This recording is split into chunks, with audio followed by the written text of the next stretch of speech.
Agora, você entende também de santo, né? E amanhã é o dia da padroeira do Brasil, que é a Nossa Senhora Aparecida. Mas eu entendo tanto que chegaram a pensar que eu era padre, sabia? Eu ia nos lugares no Brasil, mas você pediu para eu rezar. Então, por que você tem essa... Por que você tem livros também? Ele foi correspondente, foi correspondente da Globo, Tenho. Israel e tal. O mais conhecido deles é justamente o que eu vim falar aqui, que é o Aparecida, que é um livro de 2014, mas que foi, pela primeira vez, a história inteira contada, né? Não é um livro devocional, é um livro em que eu conto a história da santa, a história que é uma história brasileira. Nós estamos falando de política aí, né, Emílio?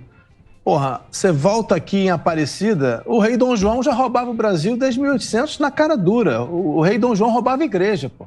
Sim. Eu conto essas histórias no livro, né? O Dom João raspou os cofres das igrejas, especialmente de Aparecida, e usava isso para pagar dívida, pô. Então, assim, a gente tem corrupção histórica no Brasil, a gente tem corrupção de tudo que é jeito, tem... Os nossos problemas que a gente discute todos os dias, que vocês discutem todos os dias no Pânico, né? São problemas que vêm de 300 anos atrás, no mínimo. Então, mas por que você acha que o Brasil é assim? Por exemplo, se você falar para um americano, né? Porque o americano sagrado para ele, a Constituição é sagrada, a democracia para o americano é sagrada. Não passa na cabeça do americano comprar voto. E a gente sabe que aqui no Brasil é algo que sempre aconteceu. Sim. Por que o brasileiro comprou votos? Será que foi o quê? Começou lá no Império, do título lá, o Barão comprava o título do Barão, aí isso acabou indo para a República, de comprar o voto. Aí, porque, porra, é inadmissível você falar para um americano que, olha, no Brasil as pessoas chegam lá, eles dão R$100 e você vota. Ele fala, vocês estão loucos, vocês estão loucos que isso acontece. Pode... Para escrever o Aparecida, eu precisei fazer uma imersão histórica imensa, né? O Candidato, que é o livro sobre política, também foi uma imersão histórica. Então, acabou que eu escrevi sobre Jesus Cristo também, é uma investigação histórica.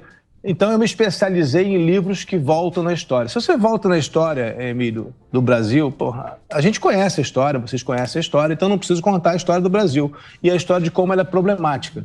Mas quando você vai no detalhe, né, e para escrever Aparecida, o livro, eu tive que entrar em documentos, né, documentos que estão perdidos, escondidos, esquecidos.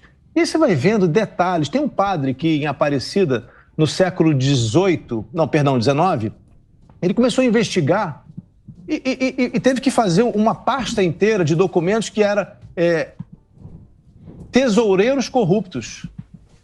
Era o nome da pasta que tinha em Aparecida. Eram os tesoureiros colocados pelo Império, que expulsou os padres da administração das igrejas brasileiras e colocou os amigos do rei para cuidar. Então você vê que essa história de amigo do rei já é muito antiga, e depois isso vai virando uma política de toma lá da cá, que a gente conhece. Então, se você vai ver, né, quando a gente olha para a história, inclusive recente do Brasil, eu acho importante destacar isso, ainda mais que a gente está na beira de uma eleição aí, todo presidente brasileiro negociou com deputados e senadores corruptos. Todo presidente brasileiro teve que passar, ou teve não, né? Acabou se entregando à corrupção e corrompendo esse que a gente chama hoje de centrão.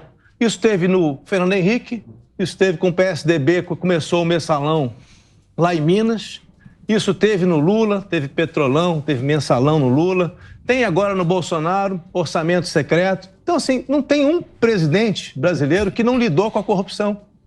Seja com a mão dele suja, ou seja ele mandando o partido dele sujar a mão.